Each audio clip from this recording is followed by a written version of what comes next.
अस्सलाम वालेकुम students, how are you. कैसे हैं आप? ठीक ठाक हैं? उम्मीद करता हूँ आप सब ठीक होंगे। जैम एकेडमिया की तरफ से जो हमने ASP.NET ट्यूटोरियल स्टार्ट किए हुए हैं, आज उसका लेक्चर 7 है। स्टूडेंट, आज के लेक्चर में हमने ये देखना है, स्टूडेंट्स हमें पता है कि हम एक डायनामिक वेबसाइट बना रहे हैं। तो आज हम जिस मॉड्यूल पे काम करेंगे वो ये है, हमारी वेबसाइट में हम लॉगिन की फंक्शनैलिटी को ऐड करना चाह रहे हैं। आपको पता है कि प्रीवियस लेक्चर में हमने यूजर को डेटाबेस में रजिस्टर करना सीखा था। आज के लेक्चर में हमने ये देखना है कि लॉगिन की फंक्शनैलिटी हम अपनी वेबसाइट में कैसे लगाते हैं, यानी यूजर को लॉगिन करवाना सीखना है। तो स्टूडेंट वो सारे का सारा कोड फिर ये लॉगिन के बटन पे होगा और एक हमें पेज चाहिए लॉगिन का। तो जब मैं लॉगिन के बटन को प्रेस करता हूं तो आपने देखा मैंने एक पेज बनाया हुआ है, ठीक है, और उसके साथ मैंने मास्टर पेज अटैच किया है जो हमारा बेसिक मास्टर पेज है। तो इसमें फील्ड क्या है, एक ईमेल की फील्ड है और एक है यूज़र पासवर्ड की। मैं क्या करूँगा, जो हमने यूज़र रजिस्टर किया होगा उसकी ईमेल और इधर से उसका पासवर्ड लगा के हमने उसको लॉगिन करना है। अगर तो ये यूज़र जिसकी ईमेल और पासवर्ड है वो रजिस्टर्ड हुआ, देन हमारा डैशबोर्ड ओपन हो जाएगा। अदरवाइज वो हमें शो करेगा कि जो आपने यूज़र नेम और पासवर्ड ऐड किया है वो इनकरेक्ट है। तो फिर हमें इस काम को स्टार्ट करते हैं। इस लॉगिन के बटन को हम क्लिक करेंगे, देन इस पे फंक्शनैलिटी होगी। तो स्टूडेंट उसके लिए मैं लॉगिन के पेज पे आया। ये देखिए मैंने पेज बनाया है, फॉर्म टैग, फिर डिव बनाई, देन मैंने एक लेबल रखा और एक टेक्स्ट बॉक्स रखा यूजर ईमेल का। देन मैंने लेबल और टेक्स्ट बॉक्स रखा। हमने एक और टेक्स्ट बॉक्स बनाया यूजर पासवर्ड का एंड एक बटन लगाया ड्रैग एंड ड्रॉप कर। अब स्टूडेंट बटन लगाने के बाद मैंने ऑन क्लिक का इवेंट जनरेट किया हुआ है। ऑन क्लिक इक्वल किया तो ऑटोमेटिकली इवेंट जनरेट हो जाए। कैसे होना है ये आपको पता है। अब हम आते हैं इसके कोड पे, व्यू कोड किया, ये हमारा इवेंट जनरेट हुआ है BTN लॉगिन यूजर। तो यहाँ पे हमने फंक्शनैलिटी को ऐड करना है। स्टूडेंट जरा गौर कीजिए, फंक्शनैलिटी हमारी क्या होगी। हमने ये देखना है कि ये हमारा डाटा स्टोर हुआ है डेटाबेस में। हमने देखना है कि जो यूजर ईमेल यहाँ और पासवर्ड यहाँ होगा, अगर ये दोनों मैच करती हैं, यूजर नेम और ईमेल अगर रजिस्टर्ड है पहले, देन हमारा लॉगिन पेज जो है एक डैशबोर्ड में हमें ले। अगर ये सेम नहीं होंगी देन जो है वो हमें बताएगा। तो फिर हमने क्या करना है, डेटाबेस से डाटा को रिट्रीव करना है। तो स्टूडेंट ये डेटाबेस से रिलेटेड है, फिर हमारा इधर कोड जो है वो डेटाबेस से रिलेटेड होगा। सबसे पहले हम SQL कनेक्शन बनाएंगे। तो ये मैं कनेक्शन इधर से कॉपी करता हूँ जिसकी जो क्लास है SQL कनेक्शन की, क्योंकि ये वही सेम डेटाबेस है। तो मैंने फिर जो है उसको कॉपी किया, यहाँ पे मैंने आके पेस्ट कर दिया। ये SQL कनेक्शन हमारे पास बन गया। स्टूडेंट अब हमें चाहिए, को मैंने रन हो रहा था उसको मैंने क्लोज कर दिया। अब हमें चाहिए क्यूरी, ठीक है।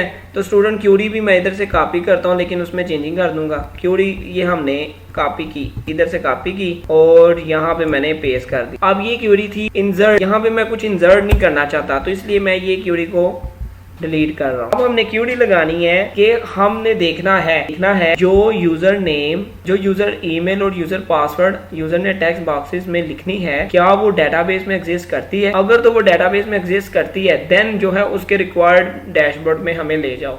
तो उसके लिए हम चेक करेंगे डेटाबेस से डाटा को। तो क्यूरी लगाएंगे सिलेक्ट। अब देखें, हमने जब देखना हो डेटाबेस में ये चीज है या नहीं, तो इट मींस हम डेटाबेस से डाटा को सिलेक्ट करके देखेंगे। तो फिर क्यूरी लगती है सिलेक्ट की क्यूरी स्टूडेंट इसलिए लगती है जब भी हमने डेटाबेस से डाटा को जब गेट करना होता है देन हम क्यूरी सिलेक्ट की। जैसे हमने इंसर्ट करना था तो इंसर्ट की यूज की, अब हमने यूज की सिलेक्ट की। तो सिलेक्ट ऑल फ्रॉम, हम सिलेक्ट कर रहे हैं सारा कुछ कहाँ से, DBL यूजर से, ये जो हमने बनाया हुआ, ठीक है। वेयर, हम इधर वेयर की क्लास यूज करते हैं। डेटाबेस से डाटा सिलेक्ट करो जहां जो यूजर ईमेल है, यूजर ईमेल सिलेक्ट करो जो यूजर ईमेल और यूजर पासवर्ड हमारा गिवन हो। कॉलम का नाम क्या है, यूजर ईमेल, जहां यूजर ईमेल एंड जो यू पासवर्ड, तो यू पास मैंने कहा है डाटा सिलेक्ट करो TBL यूजर से जहां ईमेल और पासवर्ड। अब ईमेल क्या हो, हमने लगाना है इक्वल, जहां पे जो ईमेल है single quotation double quotation 2 time plus, यहाँ जहां ईमेल जो है जो हमने एंटर किया है वो डॉट टेक्स्ट, मतलब डेटाबेस से डाटा सिलेक्ट करो जहां पे जो यूजर का ईमेल जो डेटाबेस में स्टोर है वो कौन सा हो जो यूजर टेक्स्ट बॉक्स में स्टोर करवा रहा है, जो टाइप किया यूजर ने टेक्स्ट बॉक्स में, एंड पासवर्ड जो है वो भी कौन सा हो, single quotation double quotation plus TXT you pass, जो टेक्स्ट बॉक्स में पासवर्ड लिखा है यूजर ने उसके टेक्स्ट। तो हम C# या C++ में लॉजिकल ऑपरेटर के साथ करते थे, यानी हम इफ लगाते थे तो उधर 2 कंडीशन लगा लेते थे, पहली कंडीशन एंड दूसरी कंडीशन। तो यहाँ भी हमने ऐसे ही किया है, select from this table where email equal this and password this. तो ये जो ये वाला है ये डेटाबेस के कॉलम है, यहाँ पे हमने क्यूरी लगा दी। अब हमने क्यूरी अप्लाई करनी है। तो आपको पता है क्यूरी अप्लाई करने का हमने कोड ये लिखा हुआ, ये कोड है हमारे पास, को मैं कॉपी करता हूँ, ये हमने क्यूरी अप्लाई कर। स्टूडेंट कनेक्शन को मैं ओपन करता हूँ, कनेक्शन डॉट ओपन, ठीक, कनेक्शन ओपन हो गया। अब हमें पता है इस क्यूरी को लगाने के बाद इसमें डेटाबेस से कुछ ना कुछ डाटा आएगा। तो अब डाटा जो हमारे डेटाबेस में आ रहा है उसको कहीं ना कहीं स्टोर भी करवाना है। तो उसके लिए हम क्लास यूज करते हैं एसक्यूएल डाटा रीडर। इसका हम ऑब्जेक्ट बना देते हैं mdr इक्वल, कमांड लिखनी होती है, जो यहाँ पे कमांड है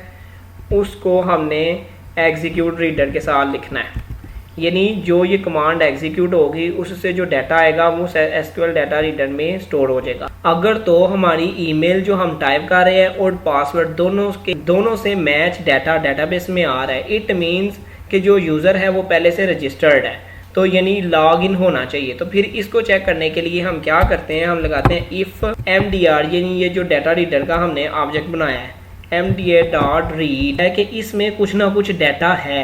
अगर तो डाटा होगा इट मीन्स कि हमारा लॉगिन वाला जो यूजर है वो एग्जिस्ट करता है, उसको हम लॉगिन की एक्सेस प्रोवाइड करेंगे। अगर तो उसका डाटा कुछ नहीं आता तो फिर हम क्या करेंगे, लेबल शो करवाएंगे lbl स्टेटस डॉट टेक्स्ट, जो हमने बनाया हुआ लेबल इक्वल, हम कहेंगे यूजर ईमेल के जो ईमेल टाइप की है और पासवर्ड ये दोनों एक दूसरे से मैच नहीं कर रहे और ये दोनों रजिस्टर्ड नहीं है। तो फिर क्या होगा, आपका यूजर ईमेल और पासवर्ड इनकरेक्ट है, दोबारा ट्राई करें।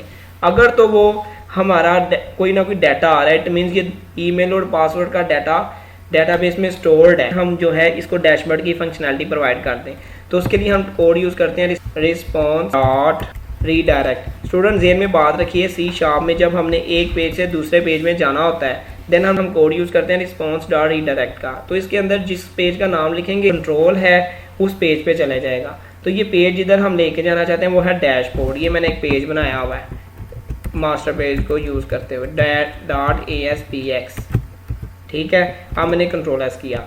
दोबारा सुनिए, मैंने एसक्यूएल कनेक्शन बनाया डाटाबेस से इंटरेक्ट करने के लिए, उसके बाद मैंने क्यूरी अप्लाई की, सिलेक्ट की, ठीक है। TBL यूजर से डाटा सेलेक्ट करो जहां पे ईमेल और पासवर्ड ये हो। अगर तो ये क्यूरी अप्लाई होगी, अगर तो ये डाटा डेटाबेस में हुआ देन जो है कुछ ना कुछ डाटा आएगा इसमें से, फिर हम जो है उसको एसक्यूएल डाटा रिटर्न में स्टोर करवा लेंगे। देन हम देखेंगे अगर तो कोई ना कोई डाटा आया हुआ है, इट मीन जो यूजर नेम और यूजर पासवर्ड है वो रजिस्टर्ड है, तो फिर हम क्या करेंगे, उसको डैशबोर्ड में ले जाएंगे। अदरवाइज अगर कोई डाटा नहीं आता तो इट मीन्स ये दोनों रजिस्टर्ड नहीं है, फिर हम कहेंगे कि यूजर ईमेल और पासवर्ड इनकरेक्ट है। कंट्रोल एस किया। अब मैं इसको रन करता हूँ। होम पेज में आया, स्टूडेंट लॉगिन पे आया।